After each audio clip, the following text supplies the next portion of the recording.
The City Commission meeting will commence and come to order. Please stand and join me with the Pledge of Allegiance. I pledge allegiance to the flag of the United States of America, and to the republic for which it stands, one nation, under God, indivisible, with liberty and justice for all.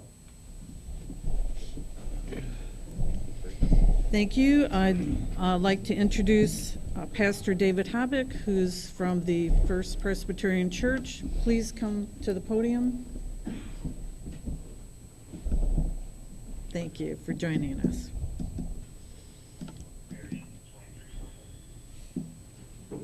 Please pray with me. God of us all, on behalf of all who are gathered here today, thank you for your many abundant blessings.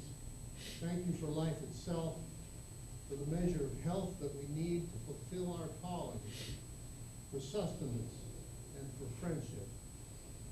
Thank you for the ability to be involved in useful work and for the honor of bearing appropriate responsibilities. Thank you for loving us from your boundless, gracious nature.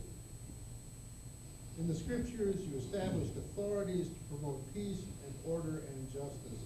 Therefore, we pray for our leadership, for the various levels of city officials, and in particular for this assembled council. I ask that you bless them with wisdom to govern amid conflicting interests and issues of our community, a sense of the welfare and true needs of our citizens, a thirst for justice and righteousness, confidence in what is good and fitting, the ability to work together in harmony even when there is honest disagreement, and personal peace in their lives and joy in their service. I pray for the agenda set before them this evening. Please give an assurance of what would please you and what would benefit those who live and work in and around our beloved city of Buchanan. Pray these things in your holy name. Amen. Thank you so much. We don't have any special recognitions this evening, so please have roll call, please. Moore, Here. Dennison, Here.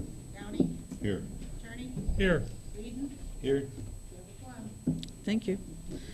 All right, we are now having public comments. Citizens are allowed up to 3 minutes to discuss any agenda item. Come forward.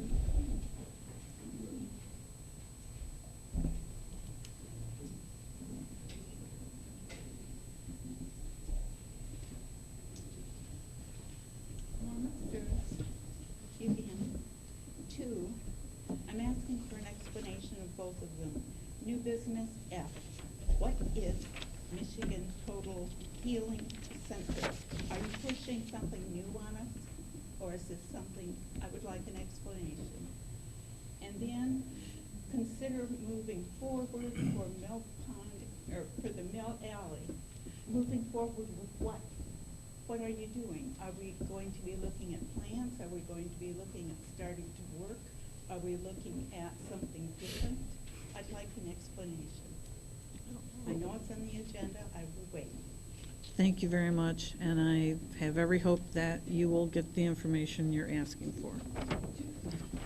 Thank you. Anyone else?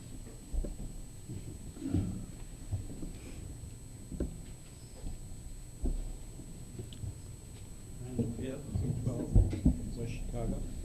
I would like to request that you, when you're preparing the agenda, put the consent calendar on there. And quite often you have items in it, sometimes you don't. Today, no items, just says the total amount of money.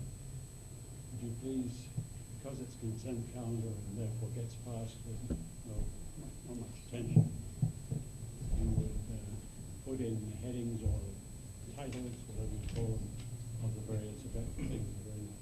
So if it's $300,000 being spent, we know something about what it is. Mud taxes, all it is. So I think we should know. Thank you.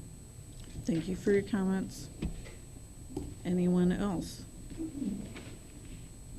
Seeing no one come forward, we'll move on to the consent calendar. Oh, written comment, very good. Written comment from Dan Megansky. Why do we spend so much on grant appropriations, applications, and how much will we get if we get anything? May we as a general public see grant form to see what we are funding $6,000 on? I thought we had people on the payroll that was, or is supposed to be able to do this. Do we, as taxpayers, still pay the full $6,000 if we get no grant money? Or do we only pay half for filling out the application? I did not know provisioning center were allowed, help me, dispensary, did not think they were something. Okay, thank you for your comments, Dan. And I'm sure when we get down to those, you'll make a note of that and try to make sure what you can is answered there. Let's go on to the consent calendar. I'll entertain a motion to approve it. I'll make a motion to approve the consent calendar. Is there support? I'll support. Okay. Can we have roll call, please? Moore? Yes. Dennison? Yes. Downey? Yes. Kearney? Yes. Whedon? Yes. Thank you. We now have reports, and Friends of McCoy Creek Trail, Jerry Flenner, co-chair.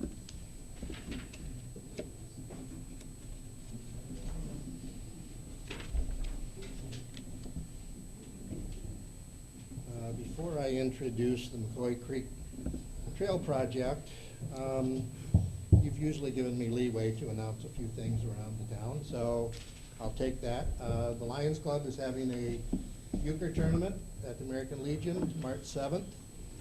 Buck Teens is June 14th this summer on a Sunday. The Lions Club is also sponsoring a kickball tournament. It's the first time we've tried this. We're just going to try something new and see how it works out. It's played like baseball, but it's played with a ball about yay big around, and you kick it. So it's just a fun event, again, to try to raise funding for what the Lions Club does as far as site conservation and helping sponsor events around town. The Chamber of Commerce also has an event, which is this Saturday night, Bucktown Trivia. We currently have 13 teams, and we have room for 15. So if anybody can pull together, it's $25 a person, tables of 8, and it's a really, really fun night. And that's at the Buchanan Senior Center. So with that being said, I have two gentlemen with me tonight. The McCoy Creek Trail Group would like to take a look at expanding the trail from Shermer Parkway out to and across the River Street Bridge, aiming towards 12. There is a trail being built from Niles to Berrien Springs, and we would like to have a little hub that come in to Buchanan. And first of all, we need to get out to the River Street Bridge, which means we need to expand from Shermer Parkway all along Shermer Parkway, and we have some estimates on doing that. And I also have with me Chris Martin, who is in charge of the trail from Berrien Springs to Niles, and he can show you, he's got some information to show you how we can do that. Financially, we've got some work to do on it. We have some grant that could be available, and we plan on writing those grants and see how we make out on that. But let me introduce Chris, so Chris can at least give you the concept of what's going on, and then Matt Green will follow up with some financial information. Yes, hello. I'm Chris Hello. Martin. I'm an associate planner at the Southwest Michigan Planning Commission, and thank you for the introduction. I'm working on the River Valley Extension Project. I've got some information for the council if they'd like to take a look. Feel free to pass out these maps each if you like. Thank you, Mr. Thanks, Jerry. Got a few in some different formats. Thank you, Jerry. So, I'm gonna have extra Director as well too. I don't Yep. think so. And then if you want to take a look at A couple? Yeah. this proposal too, Mac is going to be talking about it in a little more detail. So I passed out a few different maps for you. The first map just kind of shows the overall scope of the actual trail itself. So November of 2019, we actually did a kind of a ribbon cutting ceremony and a completion of the segment, for those of you that are aware, on State Line Road connecting the city of Niles to Niles Township down to South Bend, Indiana, and Mishawaka. So it's a 17-mile non-motorized trail.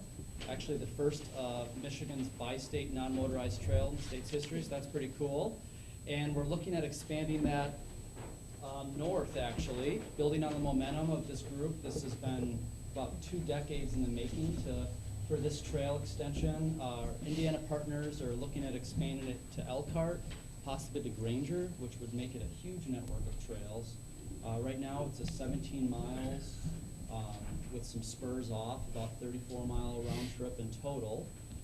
And when looking at expanding it, we were looking at going north to, you can see on this map here for those in the audience, up following an old interurban rail line that closed in 1934. It was an electric passenger rail, a lot before people used a lot of cars. They got around by rail. And so there's actually some pretty large segments that are actually intact of this. A few of our project partners, Indiana Michigan Power, or AEP, owns about a 5-mile section of the corridor, essentially from Lake Chapin or St. Joe River all the way down. And then we're working with Niles Charter Township.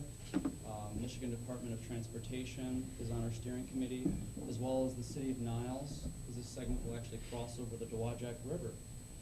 It's a 9-mile expansion, and actually Whiteman is also doing a study for us looking at possibly crossing the old Lake Chapin Bridge there. For those of you that are familiar, there are still some old pillars that exist from the bridge, or feasibility of crossing it over to Ferry Street, as you can see on a few of the other maps that I've provided to you. And we hosted an open house, I want to say back about actually a year ago, in February 2019 at Andrews University. We had several of the Friends group come out and about 125 people come out. And a big segment they talked about was this extension, and also others from the Buchanan and Niles area talked about the possible connection to Niles, to Buchanan, or Bering Springs. And so I was invited to come and work with the Friends group, and I've been meeting with them over the past 9 months now. And we were looking at a possibility of how can we make that connection happen. There's a few ideas of Niles Buchanan Road, US 12, or Walton Road, or River Street. And we always like to go for the low-hanging fruit in terms of where the trail could fit well.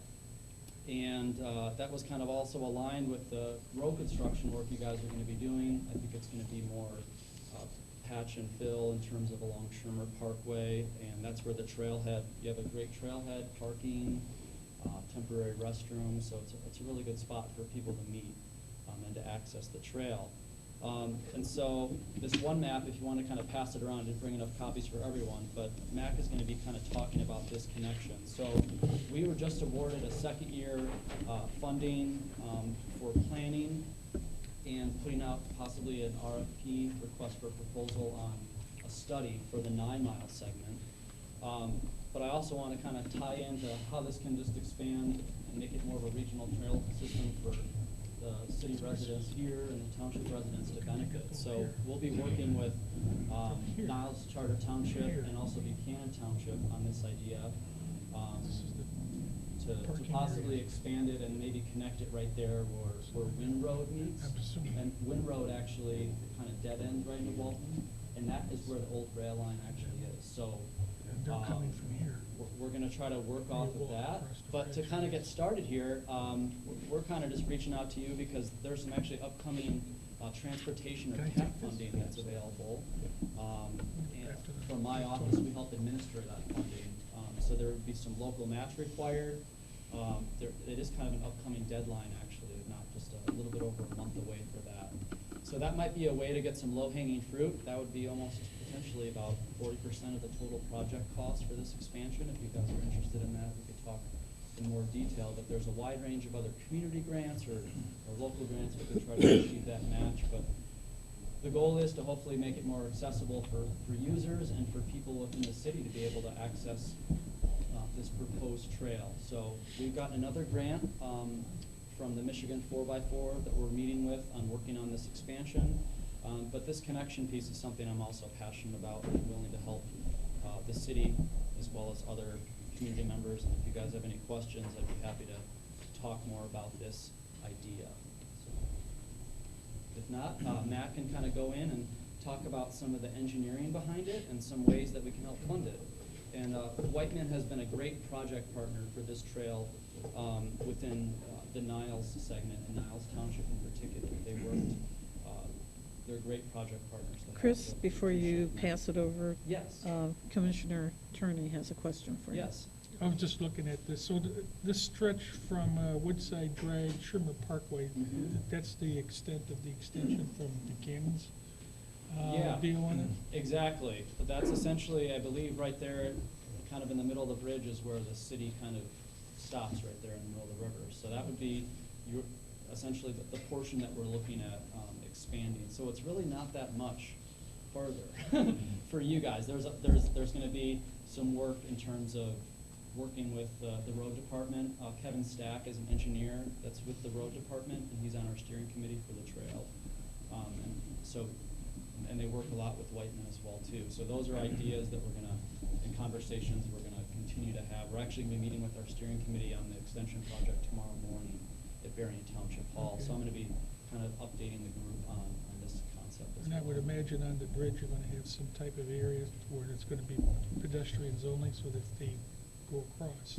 Yeah, so right now, there's, I believe, about a 4-foot sidewalk there. For most trail compliance, it's generally 8 to 10 feet. So right now, our goal is just to try to get to the bridge. We're gonna be working with them on the long-term of that bridge. They've done some work to kind of keep it going, but maybe when that bridge gets reconstructed, there can be room to make it a little bit wider than 4 feet if we want to have it kind of a separated area, or at least temporarily right now, maybe flagging an area.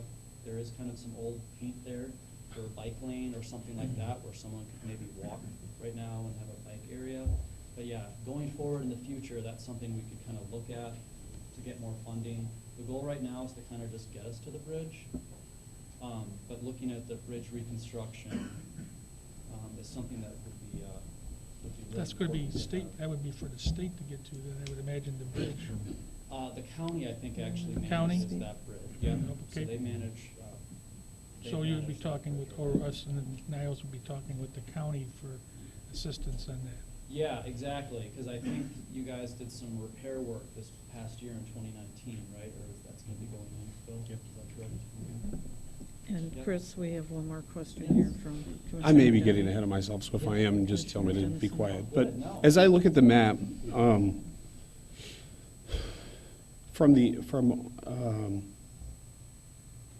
31 north to the river near Buchanan, looks like no man's land. How do we get the trail from where I&M's building their new building down to the bridge? Do we have plans for that connection? Yeah, or- we haven't, this is all kind of a proposal yet, so we haven't really engineered the plans quite yet. We would have to work with the road department, they're the ones that manage that road actually, in terms of what right-of-way they have. AEP has been a pretty good project partner in the past. So when constructing it, we'd have to figure out what side. We're kind of leaning towards the south side of the road, where those new power poles are going in, and maybe doing some mitigation with stormwater and a safe shoulder right there along the way. When looking at the different feasibility of the different routes versus this one versus Niles Buchanan, that way has a lot less driveways, a lot less mailboxes. There wouldn't be as much. When doing these type of trails, it's generally safer the less areas you can have of conflict of vehicles, the better. So that one is still yet to be determined. So maybe working with Whiteman and other groups. I'm not an engineer, I'm just a planner. So those are great questions to have, and I'd be happy to, work on those. We're gonna be working with Niles Township and Buchanan Township, so I'm gonna be reaching out to them to present to them next to hear about this idea. I have been able to present to all municipal partners, the city of Niles Township, Berrien Township, the village of Berrien Springs, and Orinoco.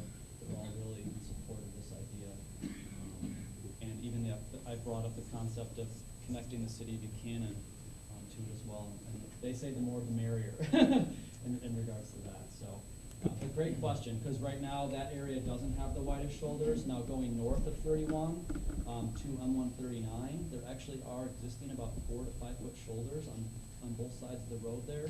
So that might be easy to do in an extension or things like that going forward. But right there, you're right, that doesn't have very wide shoulders. There might have to be some earthworks. This is all pretty much conceptually yet. We just wanted to bring it to you so that as we advance the project, you're aware. But it's great to think about the future goal of that connection too. Yeah. Mhm. Thanks. And Commissioner Downey's got a question also. Yeah. Okay, I love the idea. When you're talking about a bridge, redoing a bridge, what is that? Something that's been presented or gonna be presented? This is a River Street Bridge?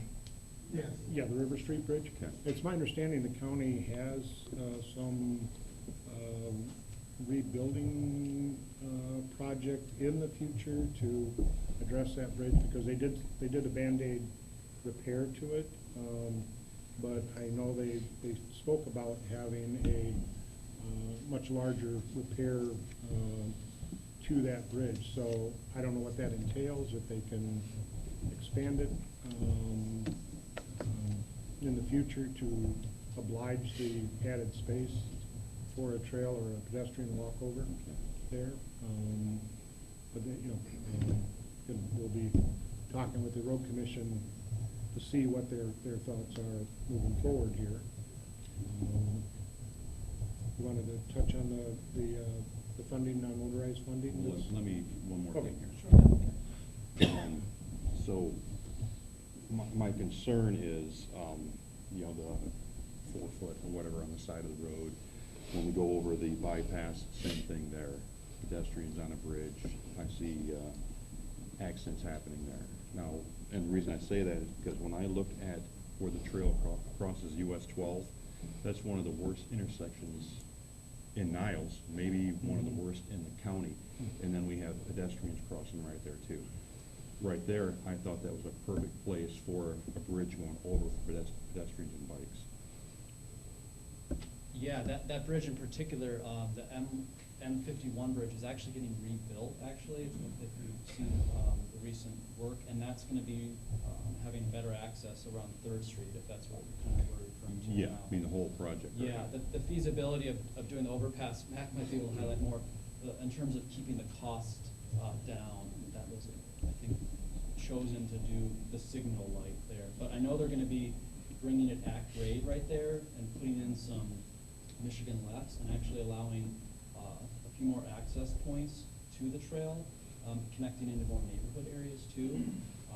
And I think they're gonna be doing some different configuration at that intersection too. I don't know all the details yet, but Brian Sonata, who's on our steering committee, is an NDOT planner, might be able to have some more information. I could try to ask him at our meeting tomorrow and provide that to Bill to share with you in terms of that. But that's in Niles Charter Township's area, but. Well, I'll tell you, down in Florida, they have these things all over the place, and basically it's a long ramp coming up, back, like wheelchair access almost, Yeah. and then over the top, all caged in so nobody can accidentally fall. And I think it's a great idea. Maybe we could suggest that somewhere along the line for anywhere that we need something like this. Yeah, those are all wonderful ideas. It just comes down to the funding amount and things like that, but I think any idea is not taken off the table per se. So, yeah. Thank you. Certainly the safety side of things is important, and then when you're laying them out from this point in the planning stages and you start looking at, we'd like to have a bridge and then we get a price tag of $300,000 or whatever that would be. It would all depend on the foundation and schools and everything else and the span certainly, so. But good things to think about early on in the stages, which is at least where we are now. As far as the Walton Bridge, I know that the county's looking at it has weight restrictions on it now, so I know that they're looking at developing plans and fixing it up with a little more than a Band-Aid so that you can get larger trucks. Like when we did the paving project through town, the asphalt trucks had to avoid that bridge when they were doing the loop in the town just because of the weight restrictions. So they're gonna be looking at taking care of that sooner than later, whether or not we can, there should be ways that we can use pavement markings or something along those lines, but as long as getting something in concrete, if we couldn't get it this time around, and getting this trail to that point would make that a priority in the future as they're working on that bridge also. So that's just, the many different things that they look at when they're planning how much money to spend on that, bridge repair and those kind of things. So I let Chris go first because he's got the interesting stuff and pictures, and I'm just the numbers guy, that's not as much fun. I don't know if you guys had a chance to see the estimate or not yet. I got 4 copies at least. We got. And we can share these with, Joe has copies of this. Yeah. We'll share this one. But, this is just the preliminary that I put together, based on starting at the, Shermer Parkway. What is that, woods right there? Clark Woods. So we're starting at the woods, the existing trail that we have there, coming out to Shermer, coming down the west side, and there's some wider right-of-way when you get in there.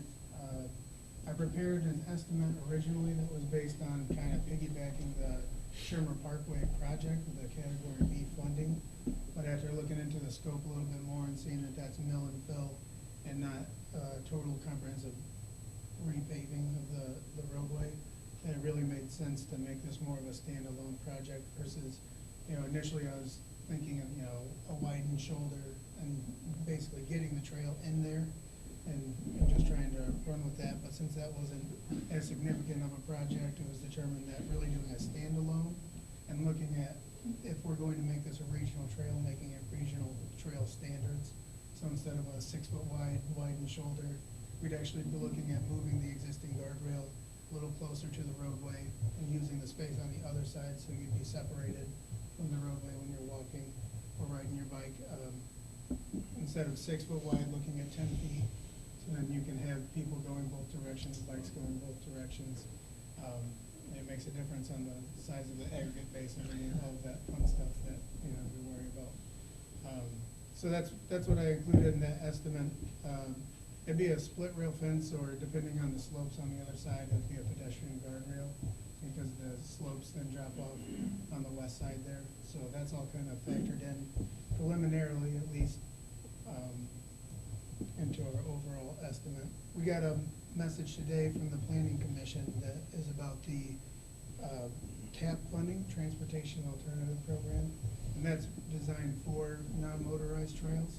And so that's a grant that was a 20% match on that. And they're actually looking for projects. They're going to do a call for projects for 2021 to 2023. And they're actually, so they'll split it into separate portions. So they would split it into $41,000 if the need was there for it. But they're really targeting larger projects for 2023 that you can plan out that far. That this would probably be a very good fit for that program if we chose to move forward. That's what Chris was talking about. I believe the deadline for that application is March 27th.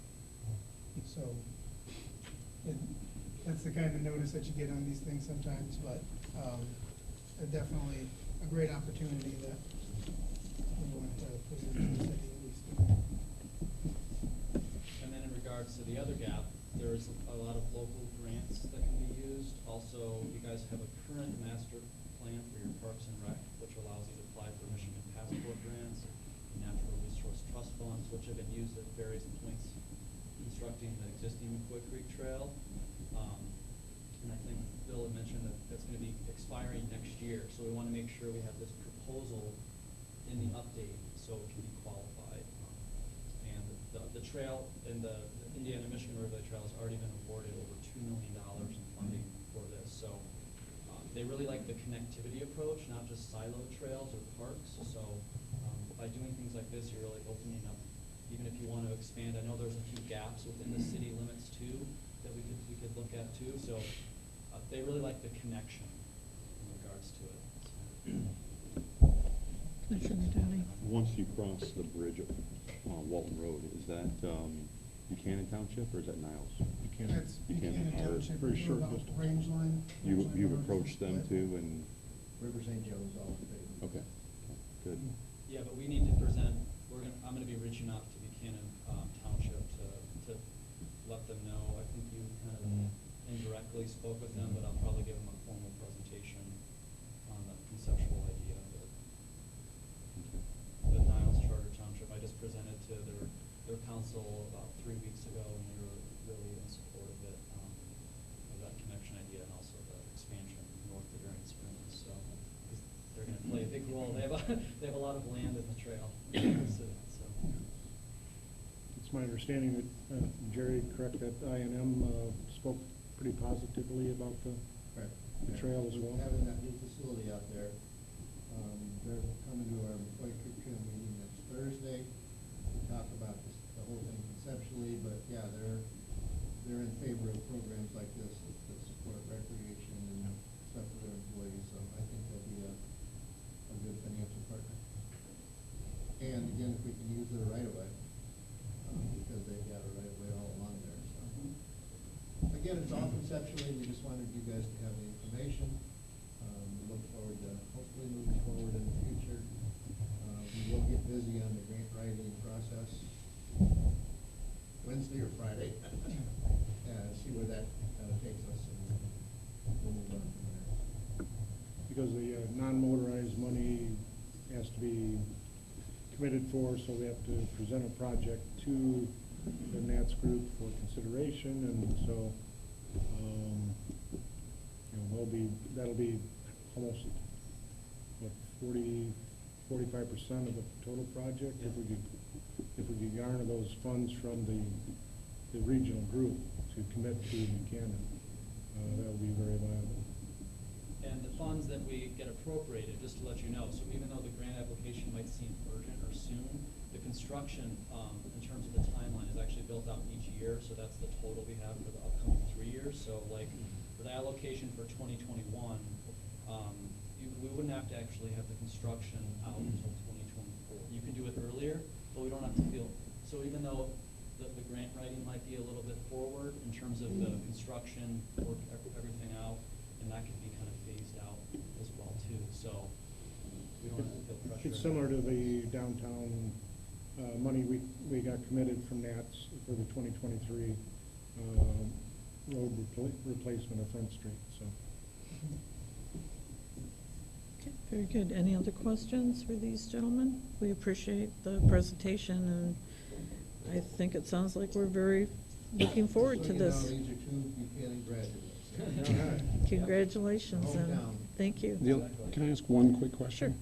And I might be jumping ahead, but this is for Jerry. Are you committed to saying you'll put together a kickball team, or are you chicken, or do you want to say that tonight that you're going to play kickball? Absolutely. I will if the commission will join me. Wait a minute. There are enough people wanting to kill me, okay? All right? I'll have to think about that one. Another idea, we no longer, the Lions Club no longer works out at Red Bud Track and Trail. They've changed a bunch of stuff out there, so we're just looking at different avenues. Just a fun tournament. Well, thank you, gentlemen, for Thank you. Thank you. great presentation. Thank you, Jerry. Look forward to hearing your updates. Thank you, Jerry, appreciate it. Okay, our next report is from County Commissioner Mac Elliott. Great timing. Delayed a little bit, the weather, driving back from Chicago, best driving. Can you use the mic? Yeah, because this is all like on YouTube. Very attractive. That's all yours, Mac. And Absolutely. I'm parched.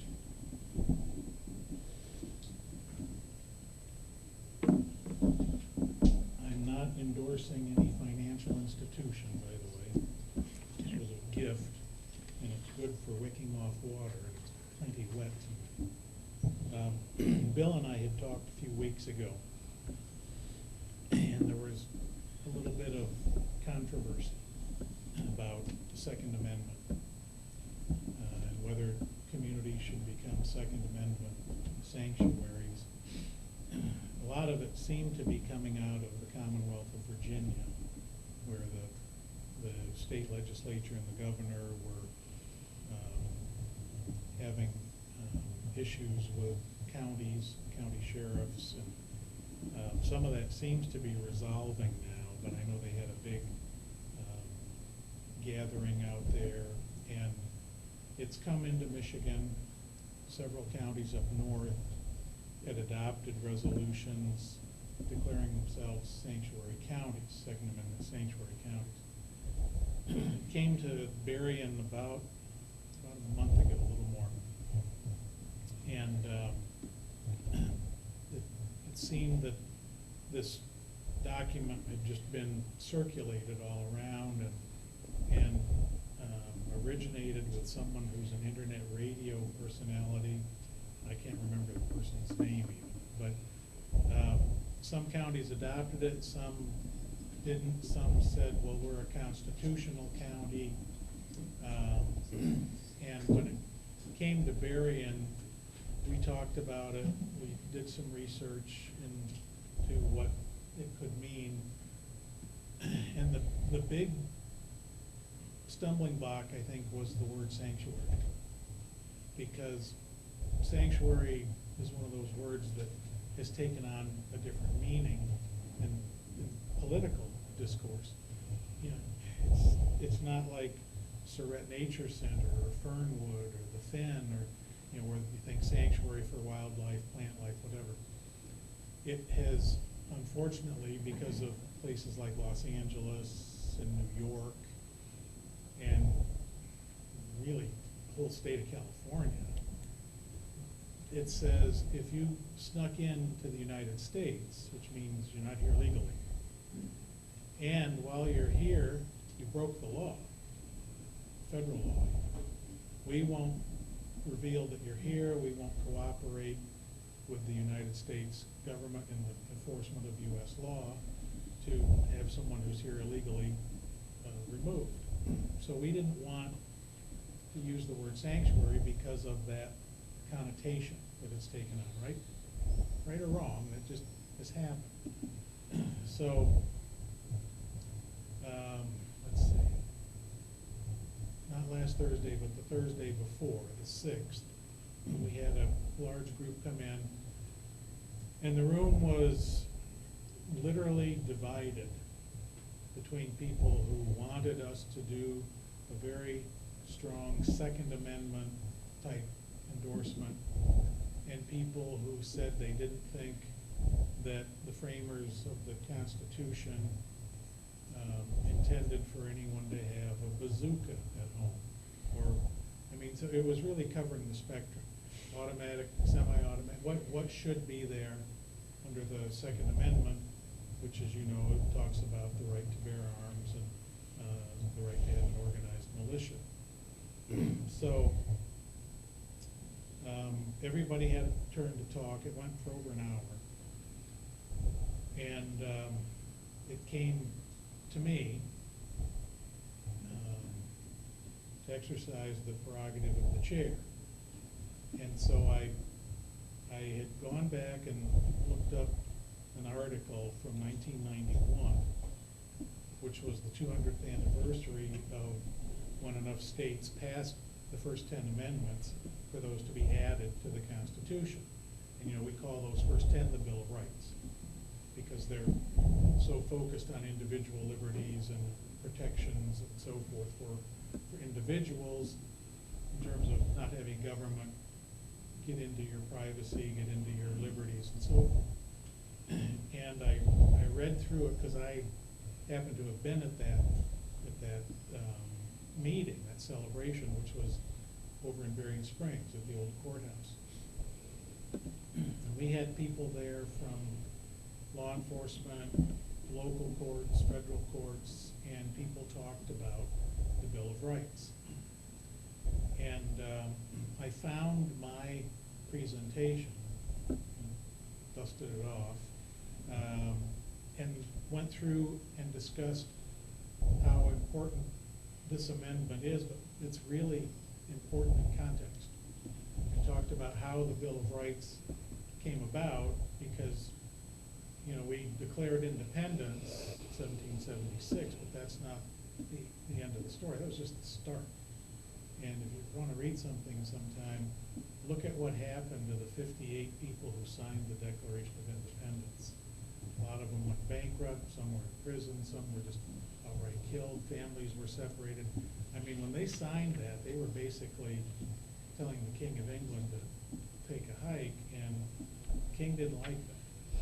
But that was the beginning, and we went through a war, and the British eventually gave up because we were such a pain in the neck, and they said, okay, you're free. But 1783, you're negotiating, we're in Paris, they're in Paris. Finally, the mid-80s, 1780s, it's about a done deal, diplomatic recognition. And then we start looking at our Constitution. And the Revolution is fresh in everybody's mind. So, yes, the right to bear arms was important to protect yourself and your family.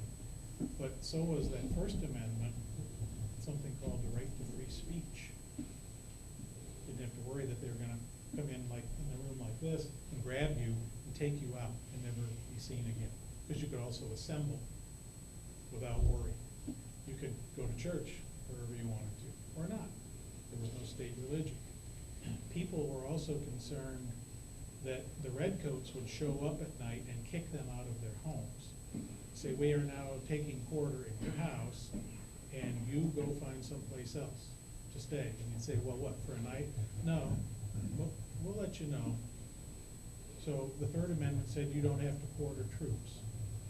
Fourth Amendment dealt with the whole thing of property, no unreasonable search and seizure. You didn't have to worry that they would come and literally take things, and you had no due process, which tied you to the Fifth Amendment, which said you could have access to a court of law. Your property rights, your liberty rights could not be taken away without due process. Sixth Amendment, you can confront witnesses. They can make a charge against you, but you can challenge it, and you can call your own witnesses in. Seventh Amendment, jury trial. People that I live with in my community will sit in judgment of me, not the Crown. Eighth Amendment, I can make bail. But if I can't make bail, I have a right to a speedy trial. I'm not going to rot in a cell waiting for years for a trial date. Ninth Amendment had to do with, if we forgot to spell it out in particular, it's there anyway, it's implicit. 10th Amendment, rights not reserved to or granted to the federal government are reserved to the people and the states, respectively. So the whole batch was linked. It wasn't just one thing. So we did an amendment that said we support the Bill of Rights. We took an oath as elected officials to uphold the Constitution for the state of Michigan, the federal Constitution, and we reaffirmed that. And we said certainly the Second Amendment is important, but all 10 of the Bill of Rights, all 10 amendments, the first 10 that we call the Bill of Rights, are important and are a cohesive unit that really recognizes individual liberty as being paramount. When we got done, after people were, and they were passionate, but they were respectful. It was a really well-ordered, but definite difference of opinion. When we got all done, we approved that, and everybody there I don't know what the fire marshal says the limit is in the room, but we were right there, and they all stood and applauded. So I think everybody left with a good feeling because they'd had that opportunity to be heard, and the Second Amendment was given due respect in the context of the Bill of Rights. I don't know what the situation is now with the Tribune. They don't seem to get north as often as they used to. So a lot of what goes on at the county board meetings doesn't get printed in the Tribune. Some of it's in the Palladium. But when we had talked, I didn't know how this was all going to come out. And I actually flown back in the night before from Florida because I knew I needed to be here for the meeting. And I was frankly relieved that everybody say and seemed to be pleased with the outcome. So I don't know if anyone had seen anything on the news or read about it, but I wanted to make sure that you were aware, and I'll be going to Buchanan Township and then Bertrand and Orinoco and back to the village of Bering Springs, because that's all in the 10th district. But this was my first stop. Mac, I do have a question. My understanding is there's a state law barring us from making any ordinance limiting people carrying weapons into City Hall. Yeah. So how does your Bill of Rights affirmation going to counter It does or not. doesn't have any effect on our ability to say whether or not we Right. can say no firearms at the door? There's no conflict. The law governing firearms in public places is regulated by the state, deals with things even like going into Joe Louis Arena in Detroit. You know, that holds more people than the threshold number that the state has set. You can't carry a sidearm in it. But that's all state. Local units in Michigan don't have that authority. State and federal law governs. So this was simply a symbolic affirmation of those individual liberties that were all sworn to uphold anyway. So you can't take a weapon into the courthouse, Correct. but you can take a weapon into this building. Right, and you can bring one into the county administration building, or the health department, or you can't take it into the emergency operations building, because as Bill knows, you can't even get in there unless they let you in. But yeah, public buildings, the hospitals, I don't think you're supposed to take in there, but there's a different rule for courthouses than for most other public buildings. And that's not because we decided it. It was decided in Lansing. I mean, we could put a scanner in, and we have security in the building. But there could have been several people packing at that meeting on the 6th. I would bet there were, actually. And that's nothing we can regulate. Okay. So, any questions about that? No, thank you for And communicating that. a couple other things were the treasurer is leaving to take a job in the private sector. Prosecutor is retiring at the end of the term. The 911 director, a fellow named Dave Agins, who used to be in the sheriff's department, he's retiring. Everybody all of a sudden got to be in their 60s.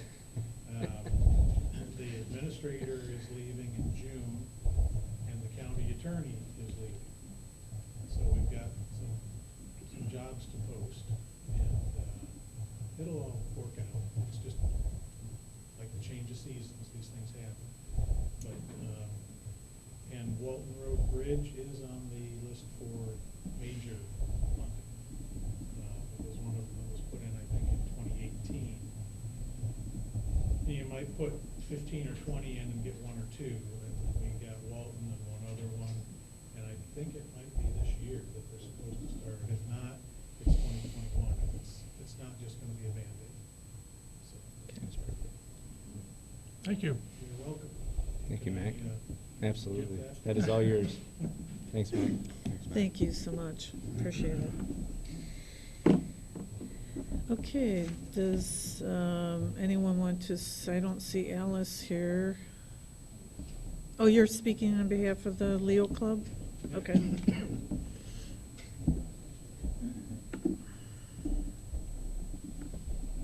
Hi, Brian. Alice made the call.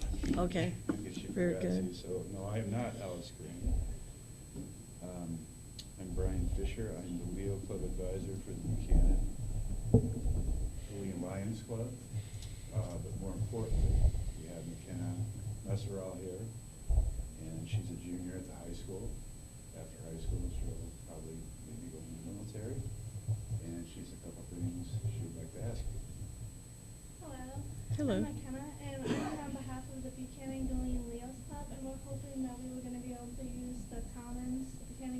plans for April 11th for our annual Easter egg hunt.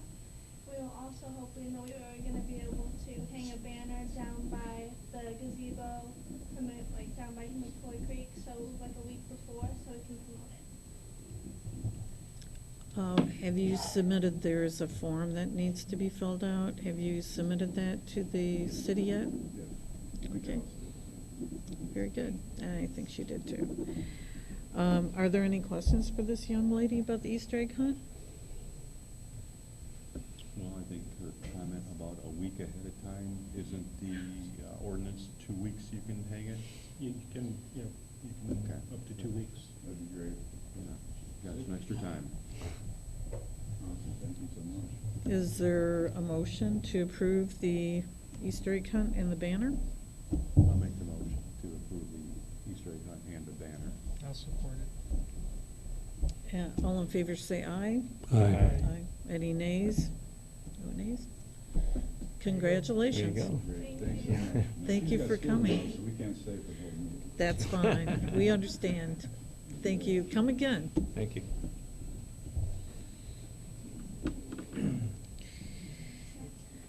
Okay, we have no unfinished business, so let's move on to new business. Consider the approval of the kickball tournament at the McCoy Creek Recreation Fields, hosted by the Lions Club. Recommended I will by make the motion to approve the kickball tournament, March 21st, 2020, at the McCoy Creek Recreation Fields, hosted by the Lions Club. I will support that motion. Excellent. Is there any discussion on the kickball tournament? If not, let's have roll call, please. Okay, Moore, Yes. Dennison, Yes. Downey, Yes. Attorney, Yes. Whedon, Yes. Excellent. All right, our next item is approval of the agreement between the City of Buchanan and the BYSBA as recommended by the Buchanan Area Recreation Board.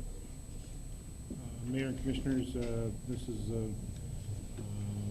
an update to the already standing agreement that we've had with BYSBA.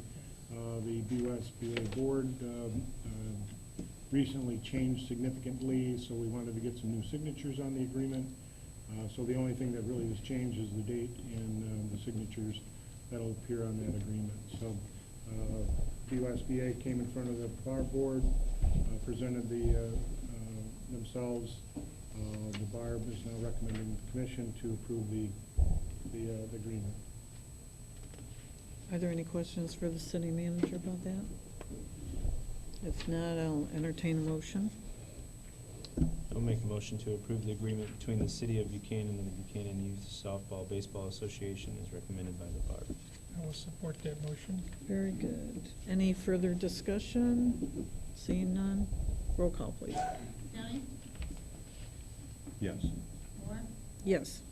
Attorney, Yes. Whedon, Yes. Dennison, Yes. motion carried. Okay, very good. Item C, consider approval of rezoning the property located at 303 Carroll Street from I-2 Heavy Industrial to C2 General Commercial District. Is zoning administrator coming forward? Good evening, Mayor and Commissioners. In your packet for this item, I had given to you the land development application that was submitted by the applicants. The property owner in this case is Kevin Barker. The applicants were RJ and Michael Walpole. All of these men are in the audience. To answer any questions that you may have and to add to the information that I gave you, the ultimate goal of this rezoning, the rezoning is part of a number of steps that we are taking because RJ and Michael Walpole would like to operate an adult-use marijuana microbusiness in the City of Buchanan. This is the first application that we received, and in conjunction with our ordinances, microbusinesses are allowed only in the C2 district. Their first property that they were interested was up on East Front, the Tailgater's property. However, they were not able to reach an agreement with the owners that was equitable. for them. And so, they had approached Kevin on something else, and the discussion of this building came up. And, everyone agreed that the location was great, it's visible, with people coming into town. We have a small commercial area that's there. I also included, in your packet, my staff report, and when we talk about rezoning, rezonings are generally driven by a specific project, as they are in this case. But the other thing you have to consider is once you rezone a property, then any of those uses that are allowed could go there. And so, in my report, I did, look back, and in 2014, we had rezoned the area where the, auto repair is to C2 commercial. And the trend there has been a mix of commercial and some supporting, other activities. So, long story short, the planning commission did discuss this.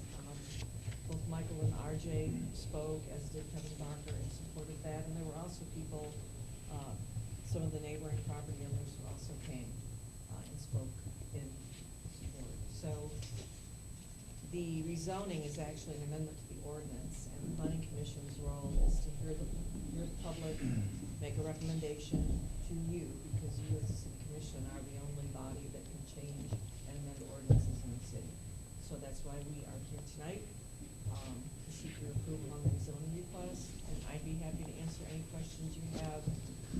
Michael and RJ are here, as is Kevin, if you have questions for them. I have one. Commissioner Downey? Page 5, section 4, fire department approval, site and building plans, incomplete. We have a preliminary site plan, but the final, Mike Adams knows about it, but he just hasn't signed off yet, because we have to get the final and then, be ready to go. But all of that also, for the special use especially, we're gonna want a construction plan, so Mike and Guy work together on that, and then I make sure that I get the signature as well. Okay. And I Any believe other- there is a site plan in your packet that shows how the building is sort of divided into those areas and how they want it to be Yes. used. Any other questions for Deborah about the rezoning? Is anyone ready to make a motion? I'll make a motion to approve the rezoning of property located at 303 Carroll Street from I-2 to heavy industrial to C2 general commercial district. Is there support? I'll support. All right, roll call, please. Dennison? Yes. Whedon? Yes. Moore? Yes. Downey? Yes. Tony? Yes, Motion carried. Thank you very much. thank And, you. The planning commission also did approve the special use, which of course was contingent upon this approval. So the next thing, we'll be back with the actual adult use application soon. Okay, So thank you. very good. Thanks, Thank you Deborah, very thanks, much. Kevin, thanks, guys, for coming to Buchanan. Well, you are from Buchanan.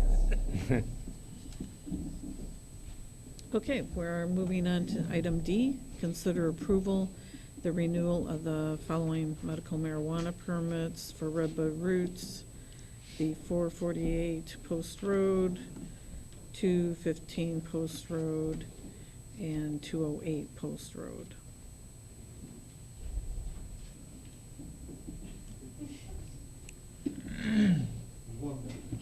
Okay, did I miss one reading? There's two at 215. Okay. I think there's a typo. One is for Suite I just A. thought it'd be easier to read the addresses rather No, than it's all A, good. B, C. It's all good. Okay.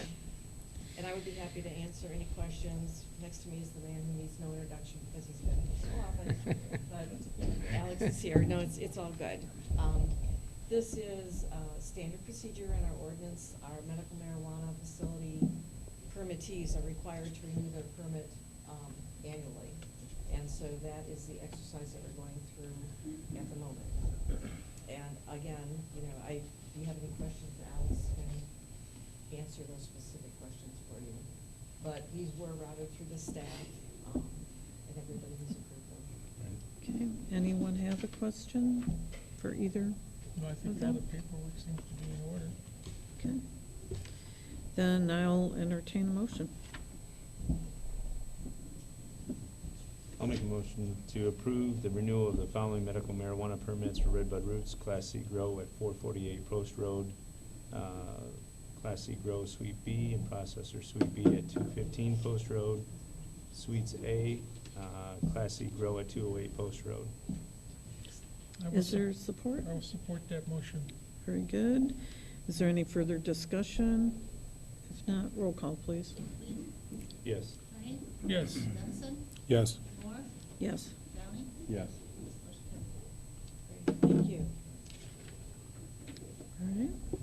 Thank you. Thank you again. But we're not And done. Don't go then too far. we're Yeah. number E. Oh, that's right. Let's move on to number E. Consider approval of the application of Red Bud Roots Lab 2 to operate 2 adult-use Class C grow establishments at 835 Terracoot Street. Deborah? Again, I had given you the form that had been filled out as well as the supporting information. Everybody has gone through and signed off. So again, if you have any specific questions for Alex in terms of, how it's gonna operate or anything like that, we'd be happy to. Anyone have any questions?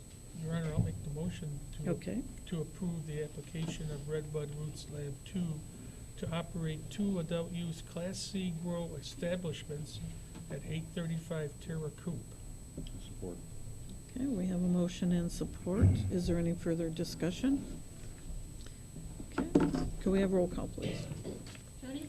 Yes. Downey? Yes. Lee? Yes. Dennison? Yes. Moore? Yes. Motion carried.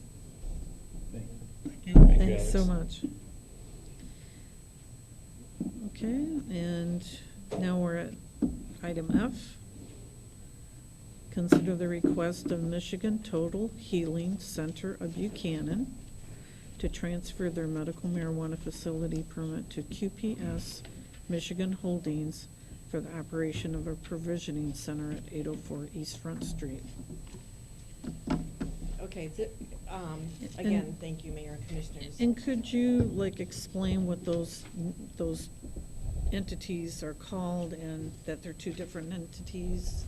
So Yes, Norma's yes. question is answered. Norma, yes, Norma and I did talk about this.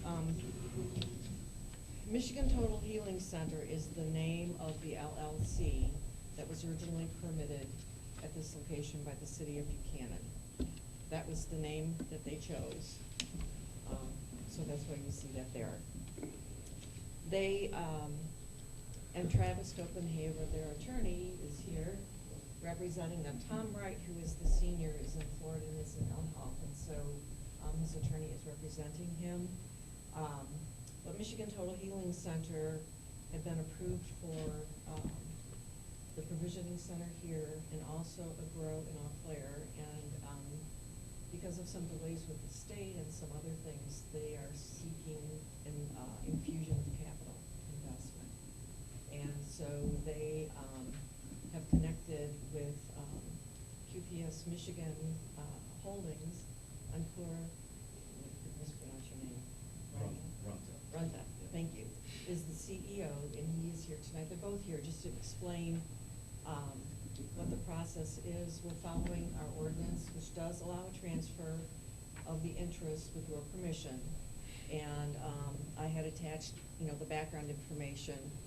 So it's submitted by the requestee, which is Michigan Total Healing, and then also the explanation and information about QPS Michigan Holdings and the connection that will still be maintained between the 2 of them by selling the product. So with that, I will stop. Encore does have some slides that are up on the screen and on the TV as well. Travis can help you slide through. So, thank you for giving us a chance to speak today. My name is Encore Rungta. I'm the CEO. The entity name is QPS Michigan Holdings, but we go by C3 Industries. That's sort of our brand that we use. So I'm just going to tell you give you a bit of background on the company here, just to start. So you can slide down to the next page. So we are based in Ann Arbor, Michigan, which is where our headquarters are and where I live. We founded this company in 2016, and we are currently operational in multiple states. So we have facilities that we operate in Oregon as well that are licensed facilities. We're operational here in Michigan. and I'll go through in more detail what we're operating in Michigan. And then we're also now moving into Massachusetts and then Missouri, so we'll be in 4 states by the end of this year. In terms of our backgrounds, the company was founded by my brother and I and our third partner, Joel Ruggiero, as you can see from this slide. My brother and I are both graduates of the University of Michigan. I went to the business school there, and then I also attended law school at U of M. My brother is a graduate of the business school. Our backgrounds are mostly in corporate finance, and so I was a lawyer and an investment banker in New York. My brother was in private equity and then worked at Google on the West Coast. Then we both came back to Michigan, which is where we're from originally. And happy to be back in Ann Arbor, which is an amazing place to live. So, and Joel, our third partner, we all grew up together. Joel ended up spending many years in Denver, Colorado, where he became the head of operations for a company out there called The Green Solution, which is one of the largest licensed cannabis companies in that state. And so he's got a great background on the operations side. And so we kind of bring these different pieces together between kind of real estate and corporate finance and then cannabis operations. Just quickly, you could go to the next slide as well. This is just a little bit more background on us. Just quickly on our Michigan footprint here, just to give you a little bit of a sense of our business here in the state of Michigan.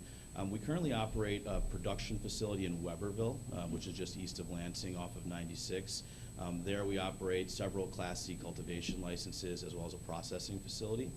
That facility went online in November. Besides that, we've also got retail locations around the state. So we've got one in Detroit that we currently operate, one in Ann Arbor that's opening in the next week or two, and then one in Grant, which is north of Grand Rapids, that's also opening in the next week or two. So we've got those 3, and then we've got a number of other sites around the state that we're working on right now. Just a quick background on some of our other states here. As I mentioned, we are operational in Oregon. We have a 36,000 square foot production facility there that we've operated for a couple of years. We've got our facility in Weberville here, which is 35,000 feet, and then we're building right now in Massachusetts as well, which is a 37,000 foot facility. We do have a lot of experience in the retail side of the business as well. We've got 1 retail location out in Oregon. We've got the few that I mentioned here in Michigan, and then we're currently building out 3 in Massachusetts as well, besides our production facility. And then it's not on the slide, but we did just get some licenses awarded in Missouri as well on the retail side. I've just got a few pictures here. As I mentioned, we're very active on the production side of the business. These are just a few pictures of our facility in Weberville. It's very important, as I'm sure you've maybe heard from Alex and others, that the supply side of the business is very challenging right now. A lot of people are having trouble with the production side, so we're vertically integrated. We do supply a lot of our own products to our stores. Again, I've just got a few pictures here, more just informational, just a few shots of our Detroit location. You keep sliding. This is our Ann Arbor store, which is opening in the campus area soon. And then here you've got our Grant location, which, as I mentioned, is opening in the next couple of weeks that just completed construction. So just to talk specifically now about Buchanan. As Deborah mentioned, we are today, you can go to the next slide, thank you. We are here today seeking approval of the license transfer from Michigan Total Healing to our company. I think Deborah gave you a little bit of the context, and I'll let Travis speak a little bit more directly to this in a second, but Michigan Total Healing was running into some capital-related issues, and I think they're having trouble building out, sorry, I think we lost the, we'll figure it out. So they were not able to proceed with building out this location and making it operational, and also they were trying to get the funds together to finish their production facility, which is in Eau Claire, where they'll be doing cultivation. And so we started talking. I've had a long relationship with Travis. I also know Tom and his father pretty well, and so what we thought would make sense here would be for us to step in, take control of the store, build it out, get it operational right away, and also provide some capital to Tom and his group as part of that, which would then allow them to finish their cultivation facility in Eau Claire.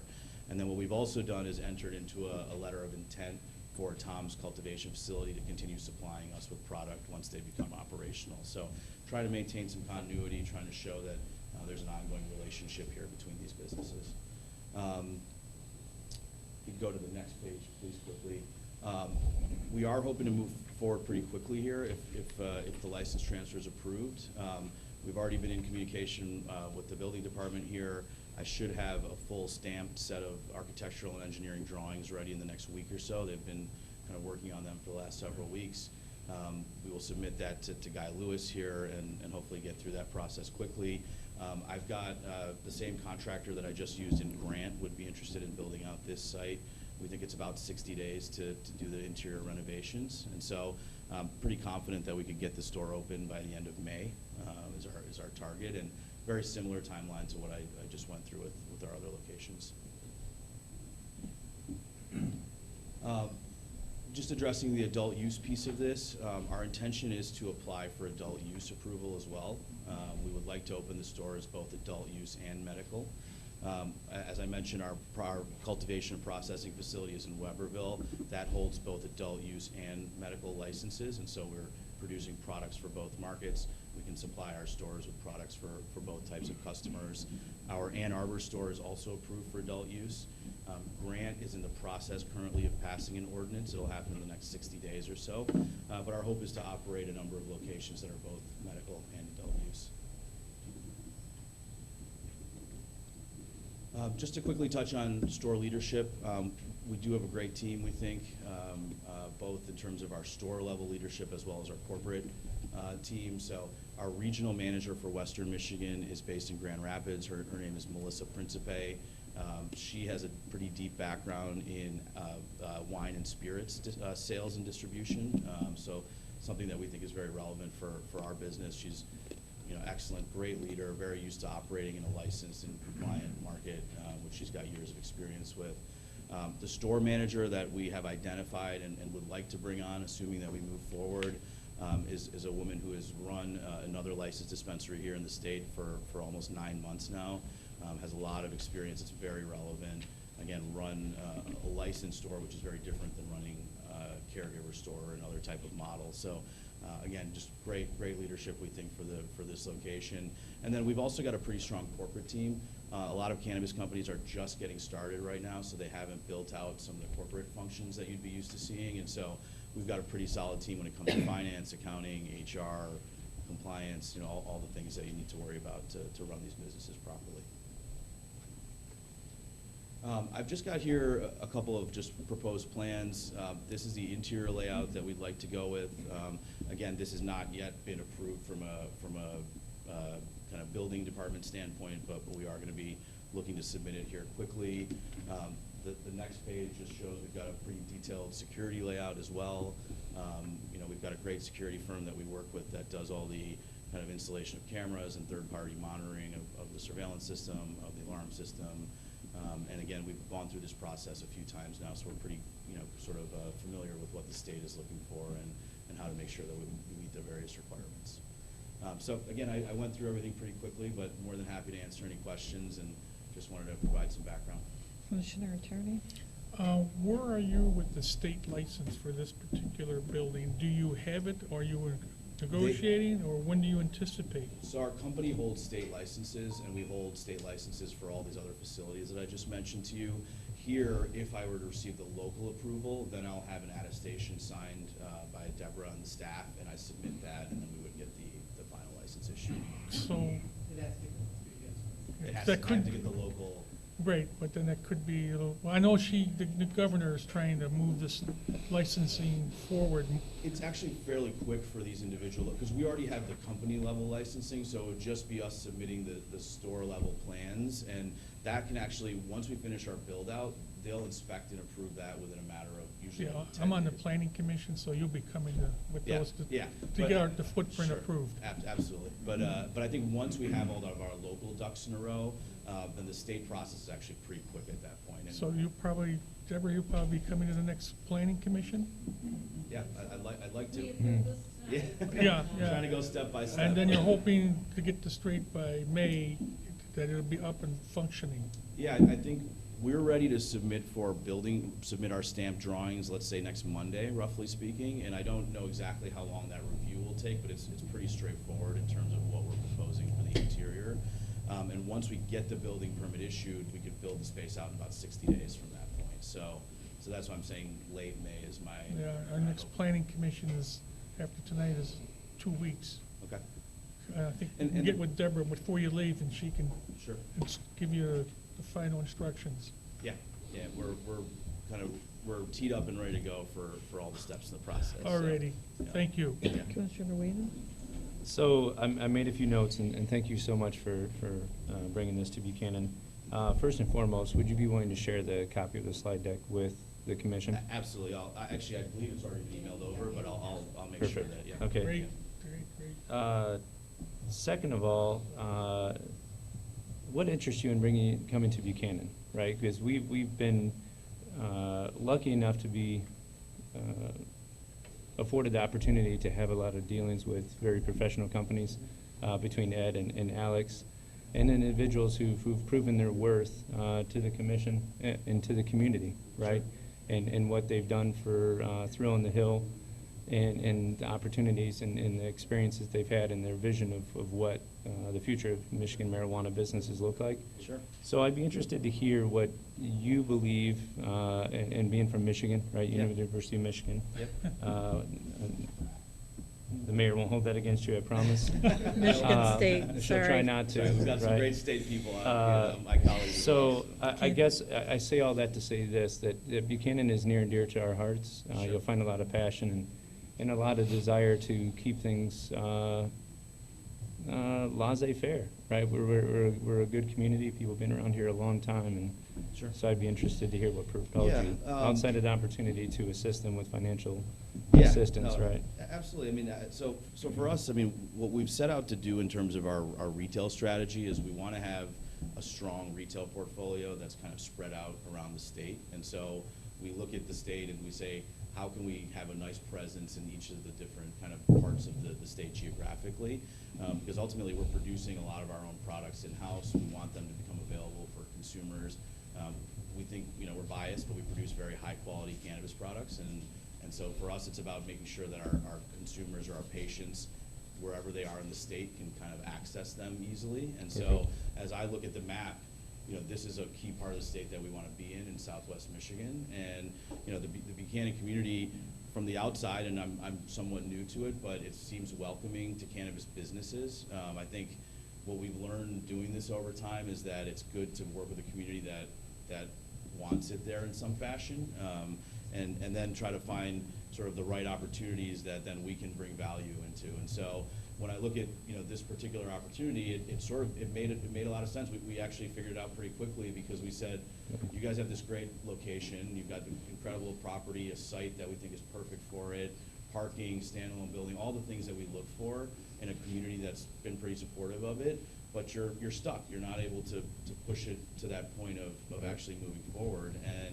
And then at the same time, they've got this other facility that is also sort of stuck, meaning their production facility. And so, you don't often find win-win situations, but it felt like this was one of them. And in terms of how we interact with the local communities, we've been doing this for long enough that we've learned that there's a good way to contribute and be partners to local communities versus coming in to try to just do business and not try to give back in other ways. And so, and we're used to operating in big cities like Detroit, and then we're in places like Grant, which is, I don't know if you know anything about Grant, but it's 1,000 people, and it's a very small community, and they've only allowed one cannabis business, and same thing, they went through a real learning process of do they want it there, how do they want to allow it, and all of that stuff. So I think that what's nice about us is we're a fairly, we're a decent sized company. We've got experience in other licensed markets, but we're a Michigan company, and we're not far away. And when I do these things, it's me myself coming. It's not, I don't use like third parties and stuff like that for all this work. So I think it's about forming a relationship, and then for us to try to, whenever we say we're going to do something, try to actually, uphold what we're saying and meet the timeline and all those things. Perfect. And I think for the community's sake, I think what everybody has to take away from this is we see more businesses come in and people start to view this as, we're getting taken over by cannabis companies. And what we have to see in this industry is no different than what we're seeing in the microbrewery business, right? And I can almost guarantee with 99.9% accuracy that at no point is anybody opposed to a microbrewery coming in, right? It's the same mentality, it's the same enjoyment, it's an opportunity to get out with your family. Not necessarily in this situation where you're going to be sitting at a table enjoying the product, But the same concept applies. I think we're looking at business opportunities, and we're bringing foot traffic into a town that, because of businesses and industries that have moved out, we need an influx of opportunity for people to visit. And so this affords another opportunity. And I think you guys, being from Michigan, I appreciate you guys keeping it in Michigan, right? And I think that brings a professionalism to the business that you've proven through your other areas. So thank you so much. Commissioner Attorney? It's not to the gentleman, the CEO here. Commissioner Whedon, that was an excellent question. Thank you for bringing that up. I really appreciate that, and I really want to say thank you for coming to Buchanan. Thank you for having us. Yeah, appreciate it. Are there any questions, other questions for Mr. Runta? Okay, well, thank you for your presentation, and we will entertain a motion. If there are no other comments? I will make a motion to approve the Michigan Total Healing Center of Buchanan to transfer their medical marijuana facility permit to QPS Michigan Holdings for the operation of a provisioning center at 804 East Front Street in Michigan. I will support that motion. Are there any other further comments or inquiries? Roll call, please. Okay, Moore? Yes. Dennison? Yes. Downey? Yes. Attorney? Yes. Whedon? Yes. Motion carries. Thank you, Jim. Thank you so much. Appreciate it. Thank you for coming.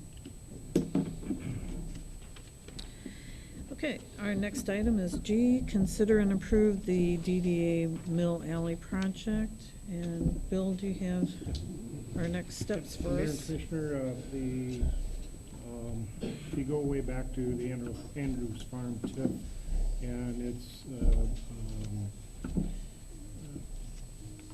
completion, and those funds coming back to the city and the DDA, there was a obligation to the county of Berrien of $50,000.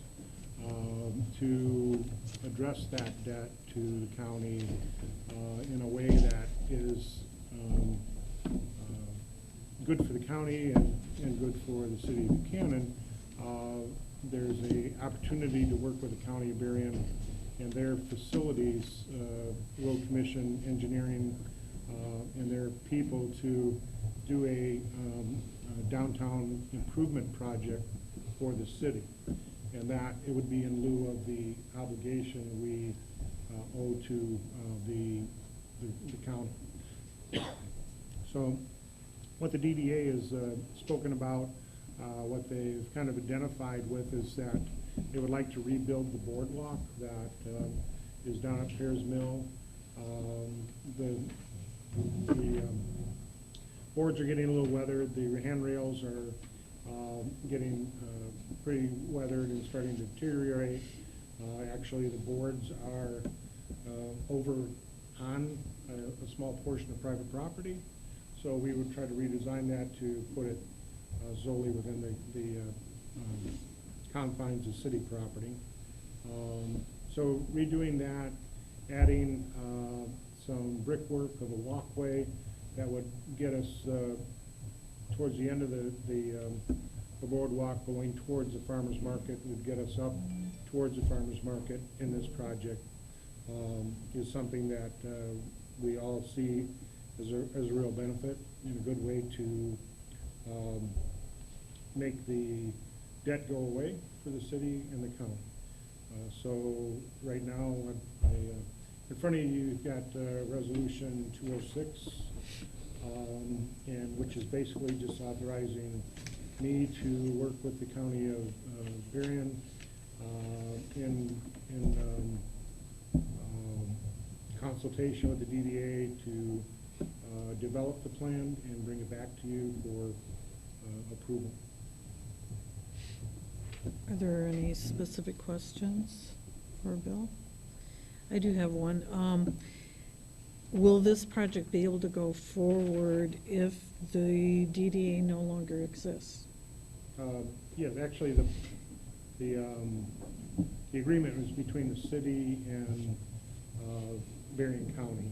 Okay. Again, so that would be something that would still be able to move forward. Okay, very good.